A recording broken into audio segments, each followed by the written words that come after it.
time gap, jarak antara kehidupan si penulis dengan naskah tertua yang ditemukan itu kapan? Itu paling banter ya, naskah-naskah Yunani itu ada yang 15 naskah, ada yang 8 naskah. Aristoteles kita akui sebagai seorang filosof besar, ya kan? Bahkan kita ini kalau masuk di fakultas hukum, fakultas ekonomi, yang fakultas ilmu sosial yang lain, dikatakan menurut Aristoteles manusia adalah soon politikon, makhluk sosial. Mana sekarang uji kritik naskah terhadap Aristoteles? Time gapnya 1000 tahun lebih, tidak sampai 10 biji jumlahnya. Injil ini, dan tidak pernah ada pembahasan kritik teks, textual criticism on Aristoteles, tidak pernah ada itu. Yang ada justru Injil.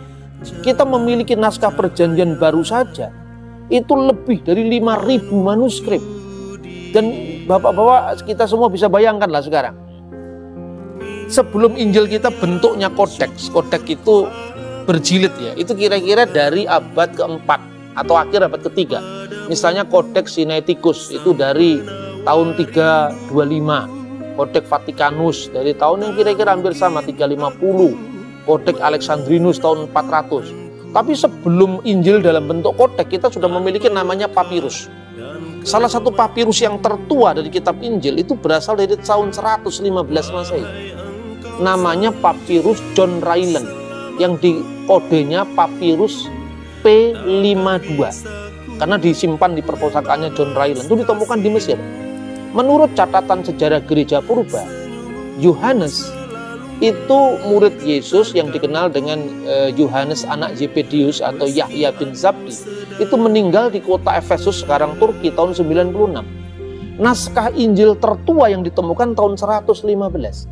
Berarti hanya ada jarak kurang dari 20 tahun. Ini kan sama aja ketika zamannya Pak Harto yang lalu kan, tahun 98 dia menyerahkan kekuasaannya pada Pak Habibie. Orang bertanya, apa buktinya Bapak Harto pernah menyerahkan kekuasaan pada Habibie? Itu arsipnya masih ada semua. 18 tahun itu kan bukan waktu yang lama, itu waktu yang dekat. Ini ada naskah yang berusia 18 tahun. Jadi ini naskah-naskah Injil terkuno yang bisa kita miliki. Kemudian P52 lalu P66 itu kira-kira dari tahun 120-an atau 125 Masehi. Berjarak kurang dari 30 tahun. Perjanjian baru yang lain ada yang lebih tua lagi. Menurut uji karbon dari Profesor Kim, dia seorang ahli papirus ya. Dia meneliti dari hasil uji karbon ini kira-kira baru tahun 2000-an beliau lakukan itu, di bawah tahun 2000. Dia lakukan itu, dia mengatakan bahwa ada naskah yang namanya P46, itu isinya 10 surat-surat Paulus. Itu berasal dari tahun 85 Masehi. Nah, kalau kita belajar selama ini misalnya dengan Novum Testamentum Greek ya, edisi kritis kitab suci, itu baru ditentukan abadnya. Karena itu memakai hasil uji karbon di awal abad 20 atau 21 awal ini terbaru, hanya berjarak belasan tahun dari kehidupan Paulus.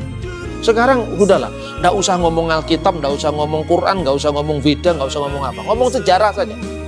Kita lebih percaya dengan naskah negara Kertagama dari zamannya Empu Prapanca, naskah lontarnya ditemukan. Kenapa kita harus merujuk sebuah keyakinan? Keyakinan yang tidak bisa diverifikasi. Tapi kalau bisa diverifikasi silakan itu. Maka sekarang ini dunia akademis Islam dan Kristen sekarang mengembangkan metode dalam penelaan teks. Kemudian ada juga terkait dengan pertanyaan Mas Yogi, begini, di antara murid-murid Nabi Isa itu ada yang sama sekali tidak pernah ketemu dengan Nabi Isa sama sekali, itu kan ada yang seperti itu. Ya saya katakan lah, terus Nabi Muhammad ketemunya kapan sama Nabi Isa? Iya toh? Lebih jauh kan waktunya. Kenapa standar yang sama tidak diberlakukan ketika Islam memahami kitab? Ini saya kira standar ganda. Ini tidak fair gitu loh. Jadi kalau mengkritisi agama orang, teksnya sendiri dikritisi. Jangan teksnya sendiri kemudian diprotek, tidak boleh dibahas, tapi kitabnya orang diedel-edel. Saya kira itu bukan sikap akademis yang bertanggung jawab. Saya kira jelas ya. Berarti kita harus percaya diri ya, Pak? dengan banyaknya manuskrip itu sudah bisa membuktikan ya? Ya sayangnya orang Kristen itu kurang pede. Kurang pede artinya apa? Saya lebih apa ya, respect sama teman-teman Muslim ya. Mereka membaca Quran itu dengan penuh apa ya, penuh respect gitu kan. Meskipun kadang-kadang sebagian besar nggak tahu artinya. Jadi kalau orang